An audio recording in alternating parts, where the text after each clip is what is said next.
She looked me straight in the eyes, in front of her entire family, in front of the city's most powerful people, and said, "You're not in my financial league." Laughter followed. Judgment followed. Humiliation followed. They thought I was just another broke guy dating above his class. They had no idea what was coming next, because 30 minutes later, a helicopter landed outside the country club, and everything they believed about me shattered. Backhand index pointing right, stay till the end. This story proves why you should never judge someone by appearances. And don't forget to subscribe for more real-life stories like this. I've never been loud about success.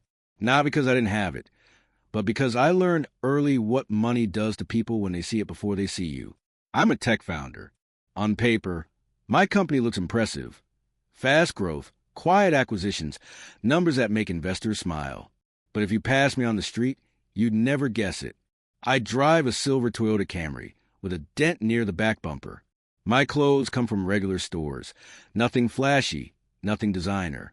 I like my coffee black, my mornings early, and my life simple.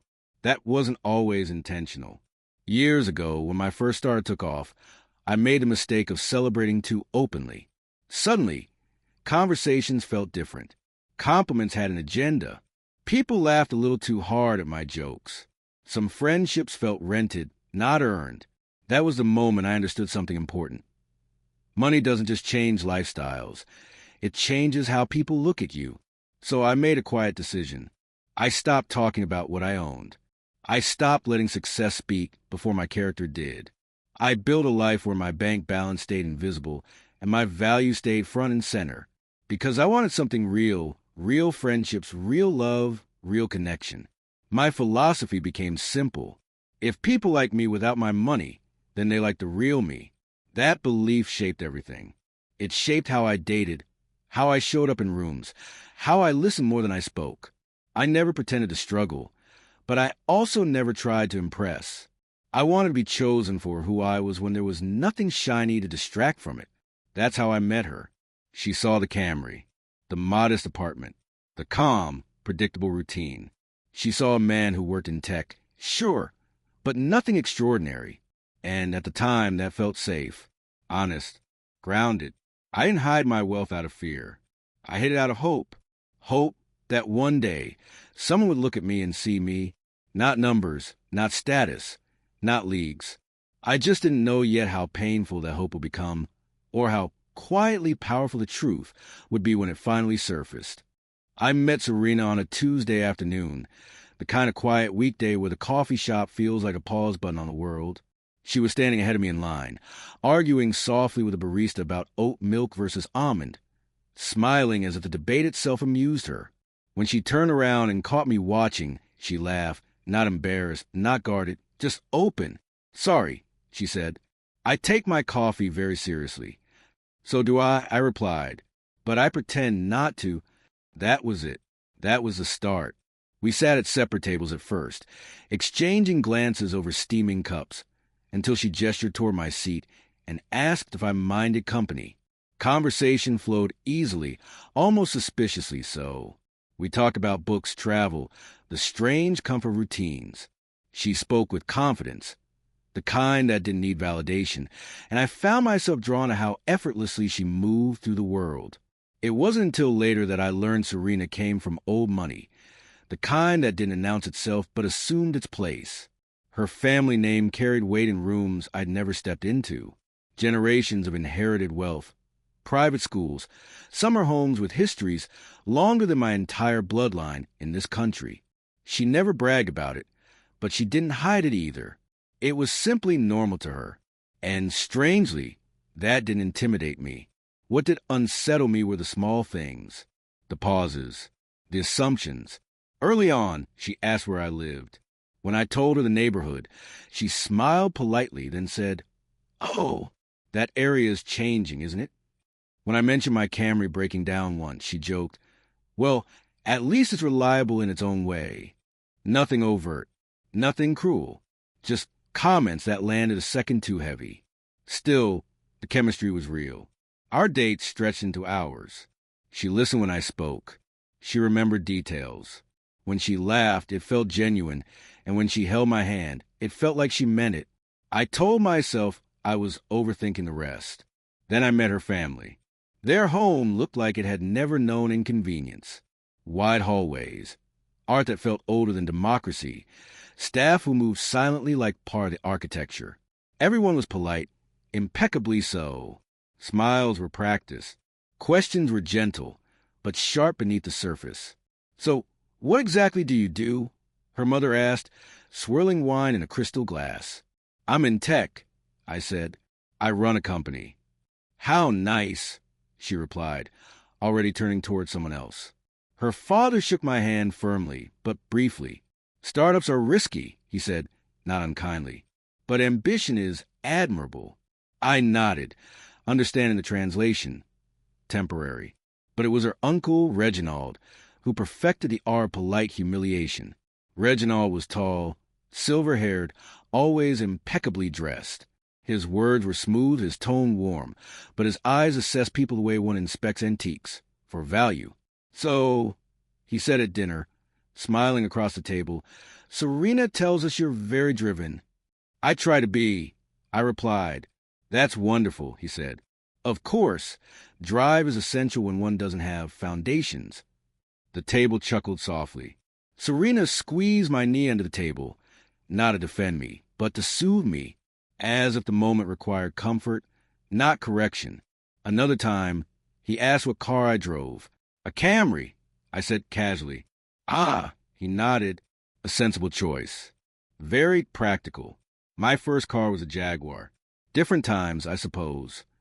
Always followed by that smile. Always followed by silence that asked me to absorb my place. Her family didn't dislike me. They simply didn't take me seriously. And what hurt most was that Serena never truly pushed back. She'd change the subject. She'd laugh awkwardly. Later, she'd say things like, "They're just traditional," or "They don't mean anything by it." But intent didn't erase impact. Each gathering left me feeling slightly smaller, like I was borrowing space that didn't belong to me. Still, I stayed, because when it was just us, she was different, warm, curious, loving. She spoke about the future with excitement, about travel, about us. And I wanted to believe that love could exist independently of class. That connection could outrun conditioning. But there were cracks. She began suggesting restaurants that made me pause. Not because I couldn't afford them, but because she assumed I couldn't. "We can split it," she'd say quickly, almost kindly. When friends asked about my work, she'd summarize it vaguely, as if clarity might invite judgment. Once, after a dinner with her parents, she sighed and said, "You know, things would just be easier if you were more established." I looked at her. "What does established mean to you?" She hesitated. "You know, more secure." I smiled, nodded, let it pass. Inside, something shifted. I realized then that to her world, I wasn't a partner. I was a phase, a charming detour before returning to what was expected. Her family saw it clearly. And maybe, on some level, she did too. I didn't confront her. I didn't correct assumptions. I simply observed. Because I had learned long ago, when people show you how they measure worth, believe them. And quietly, patiently, I waited, knowing that the truth I carried would one day speak louder than any polite insult ever could. Serena's graduation party was held at a country club, so exclusive it didn't bother advertising itself.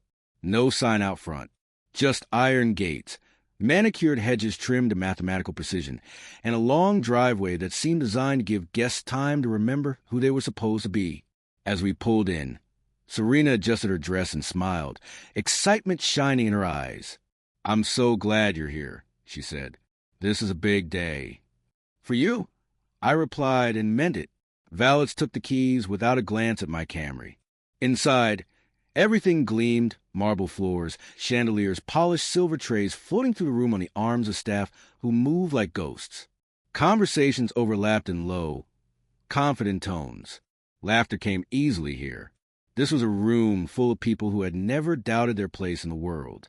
I straightened my jacket, calm on the outside. I'd been in rooms like this before, boardrooms, investor dinners, private events where numbers were discussed in whispers that carried 7 zeros. The difference was simple. Here, no one knew who I was, and that was exactly why I was here. Serena took my arm and guided me through the crowd. "This is Kendrick," she said to a couple near the bar. "He works in software." Software. Not founder, not CEO, just software. They smiled politely, nodded, and immediately turned back to Serena. "Oh, congratulations, darling," the woman said. "Your grandfather would be so proud." That pattern repeated itself again and again. "This is Kendrick. He works in software." "This is Kendrick. He's in tech." "This is Kendrick. He does programming stuff." Each time, the same outcome. A quick assessment. A flicker of interest that died as soon as it realized I wasn't worth investing in. People asked Serena about her plans, her family, her upcoming Europe trip. No one asked me anything beyond. "So, how long have you two been together?" I answered politely, smiled, stayed composed, because I could feel it now. This wasn't just a party. It was a test. The room buzzed with quiet competition. Watches flashed under cuffs. Surnames carried more weight than resumes. This was old money territory, where wealth wasn't earned loudly but assumed. And standing among them, I wasn't just invisible. I was out of place. Then I saw Uncle Reginald. He stood near the center of the room, drink in hand, holding court as usual. When his eyes landed on me, his smile sharpened. Pleasant on the surface, predatory underneath. "Kendrick," he called, loud enough to draw attention. "Come here, my boy." Serena tensed beside me, but said nothing. I walked over calmly. "So," Reginald said, placing a hand on my shoulder as if we were old friends, "I hear you work in software." "I do," I replied. He nodded thoughtfully. "And how is that these days?" "I hear it's quite saturated." A few people chuckled. "It's competitive," I said evenly, "like most industries." Of course, he smiled. "But competition can be stressful when one's income bracket is limited." There it was. A quiet hush spread. Not discomfort, anticipation. "I imagine," he continued, "that attending events like this must feel aspirational." Laughter rippled through the group. Polite, controlled, acceptable. I met his eyes. Calm, unflinching. "I'm happy to be here for Serena," I said simply. Reginald raised his eyebrows, amused. "Ah, yes, support is important, especially when one can't contribute much else." Serena shifted uncomfortably. She laughed too quickly. "Uncle Reginald," she said, "you're terrible." But she didn't stop him. That was the moment I understood something clearly. This wasn't ignorance. This was permission. As the evening went on, the comments grew bolder. A guest asked Serena, right in front of me, whether she planned to marry within her circle. Another joked that love was important, but lifestyle compatibility mattered more. I stood there, silent, steady, not because I was weak, but because I was watching. I watched how Serena smiled through the discomfort, how she squeezed my hand when things got too sharp, but never once said, "That's not okay." I watched how her family relaxed into their superiority, confident I wouldn't push back. They were right about one thing. I wouldn't. Not here. Not now. Because dignity doesn't raise its voice in hostile rooms. It waits. Near the end of the night, Reginald found me again, this time with a small group of men discussing investments. "Gentlemen," he said, gesturing toward me, "this is Kendrick, a fine young man, hard-working, ambitious, proof that anyone can make a decent living these days." One of the men glanced at my shoes, then my jacket. "Well," he said, "good for you." I smiled politely. Inside, I felt nothing but clarity. This was a line, not crossed, drawn. I realized then that Serena hadn't brought me here to celebrate her achievement. She'd brought me here to see if I could survive her world, to see if I could endure the weight of comparison, the quiet cruelty dressed up as tradition. And I had endured. I said my goodbyes with grace, thanked her parents, congratulated Serena again.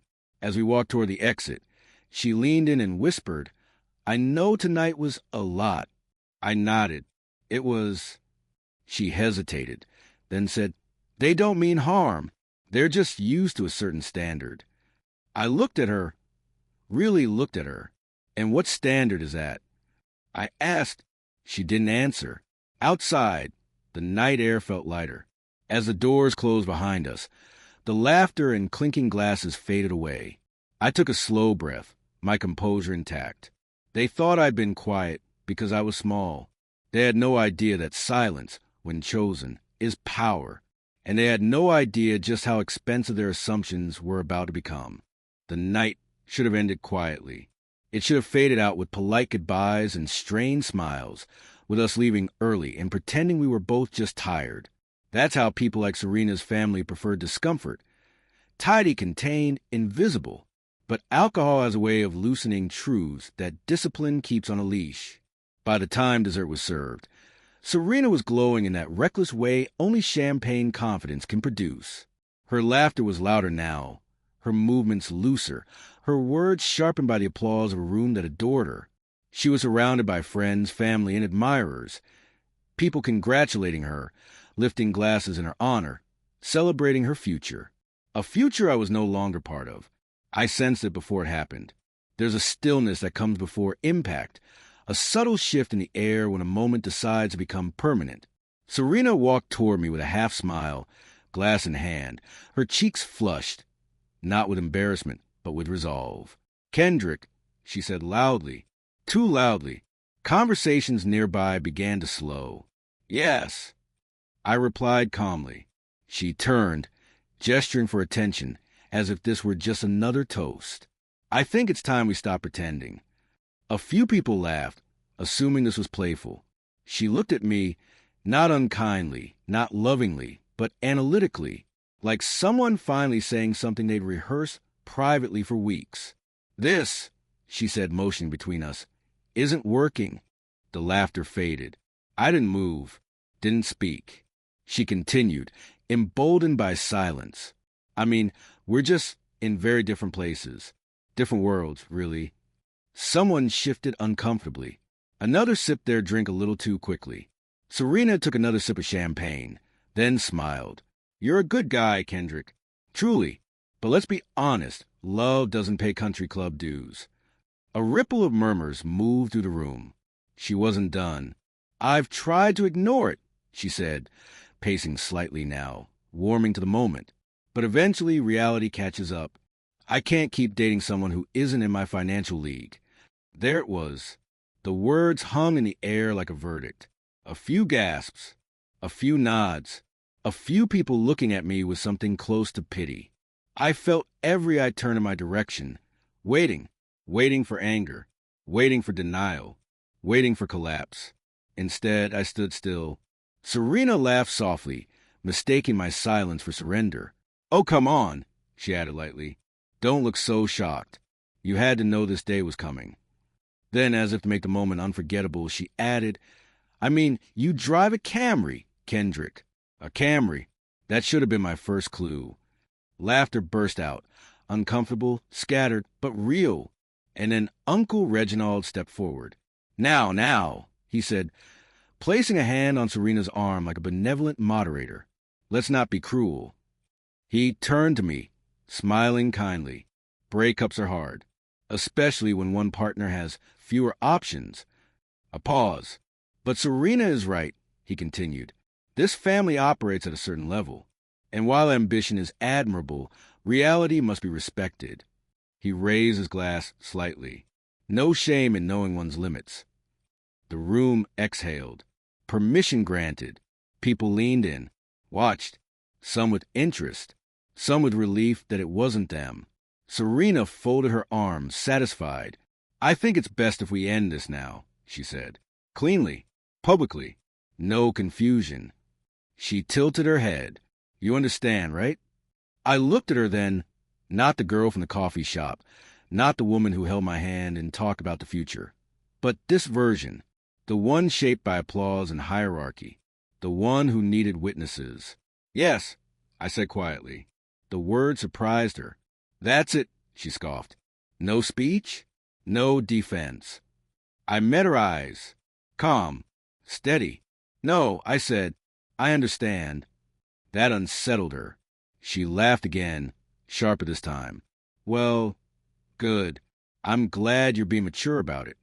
Reginald chuckled approvingly. See? Grace under pressure. That will serve you well wherever you end up. The humiliation was complete, perfectly staged, public, final, and still I didn't flinch. Inside, something profound happened. The shame they expected never arrived, because shame requires belief, and I no longer believed their definition of worth. I felt something else instead, clarity sharpened to a point. I realized then that this moment wasn't about money. It was about power, about who was allowed to speak, and who was expected to stay silent. And silence, I had learned, can be chosen. The room waited longer than expected. The tension stretched. Awkward now. Serena shifted, suddenly unsure. Reginald glanced around, sensing the moment hadn't landed the way he intended. Finally, Serena sighed. Well, she said, forcing cheer back into her voice, I suppose we should get back to celebrating. She turned away from me, already moving on. I watched her go. Then, slowly I picked up my jacket, not in anger, not in defeat, in control. As I walked toward the exit, conversations resumed behind me, soft at first, then louder. My presence was no longer required. I had served my purpose. Contrast, entertainment, confirmation of their hierarchy. At the door I paused, not to look back, but to breathe, because what they didn't know, what none of them could see, was that this wasn't my breaking point. It was theirs. They thought they had stripped me down in front of a room full of witnesses. In reality, they had only stripped away the last illusion I had about them. And as I stepped into the cool night air, one truth settled quietly, powerfully in my chest. The storm doesn't announce itself. It gathers. And when it arrives, it doesn't ask for permission. I didn't leave the country club parking lot right away. I stood beneath the open sky, the distant hum of laughter and music still drifting through the glass walls behind me. The night was cool, grounding. I slipped my phone from my pocket and made a single call, no anger in my voice, no urgency. Yeah, I said quietly. I'm ready. That was all. Inside, the party continued. Glasses clinked. Serena's name was still being praised. Uncle Reginald was likely holding court again, confident the evening had ended exactly as it should. Then the sound began. At first, it was distant, easy to ignore, but it grew louder, deeper, until conversation stalled and heads turned. The low, unmistakable thrum of helicopter blades rolled across the grounds, vibrating through the air. People moved toward the windows. A sleek black helicopter descended onto the lawn beyond the club, its lights cutting through the darkness. As it settled, the side came into view, clean, unmistakable lettering illuminated along the hull. The name of my company. Silence hit the room, like a held breath. Someone said my name. Another person pulled out their phone. Then another. Wait, is that his company? No, look him up. Right now. Fingers flew across screens. Eyes widened. Whispers escalated into stunned disbelief. Within seconds, the truth began to ripple through the room. Articles, valuations, interviews, headlines they had never bothered to read because they didn't think they applied to me. I watched it all from a distance. Serena burst through the doors, heels in hand, face pale. "Kendrick," she called, her voice breaking through the noise. She ran toward me, breathless. "Why didn't you tell me?" she demanded, panic, not apology, in her eyes. I looked at her calmly. "You never asked," I said. Behind her, the room had changed. People who dismissed me minutes earlier now stared with open mouths. Some stepped outside, suddenly eager to speak, to explain, to laugh it off. Uncle Reginald appeared at the doorway, frozen. His smile was gone. The man who measured worth by inheritance now stood confronted by something he couldn't categorize. Self-made success that hadn't asked for his approval. Serena stepped closer. "We can talk about this," she said quickly. "This doesn't have to end like this." I shook my head gently. It already did, I said, just not the way you planned. The helicopter door opened. A pilot waited patiently. I turned toward it, not to make a statement, not to save the moment, but because I was done. Serena reached for my arm. Kendrick, please. I met her eyes one last time. I didn't hide my success to trick you, I said quietly. I hid it to protect something real. Tonight showed me it never existed here. I stepped away. The helicopter lifted moments later, rising above the country club, above the manicured lawns and inherited confidence. From the air, the place looked small, contained. By morning, the video was everywhere. A guest had filmed the confrontation, the breakup, the landing, the scramble. The captions wrote themselves. The internet did what it always does when truth collides with arrogance. People didn't praise my wealth. They praised my restraint. Serena's name trended, but not the way she'd imagined. Her family's reputation took a hit. Deals cooled. Invitations quietly disappeared. Old money hates public exposure. I didn't comment. I didn't gloat. I went back to my life. Simple car, quiet routines, honest connections. Because the lesson wasn't about proving them wrong. It was about proving myself right. That if someone can only value you after seeing your worth on paper, they never valued you at all. And dignity, real dignity, doesn't arrive with noise. It arrives when you leave without needing to look back. That night didn't teach me that money matters. It taught me character does. When they thought I had nothing, they showed me exactly who they were. The helicopter didn't prove my worth. It exposed theirs. I didn't lose a girlfriend that night. I escaped a future built on conditions. Today, I live in a world where respect comes before status, and love isn't measured in bank balances. So remember this. Pay attention to how people treat you when they think you have nothing to offer. That's where the truth lives. If the story moved you, like the video, share it with someone who needs this reminder, and subscribe for more powerful real-life stories.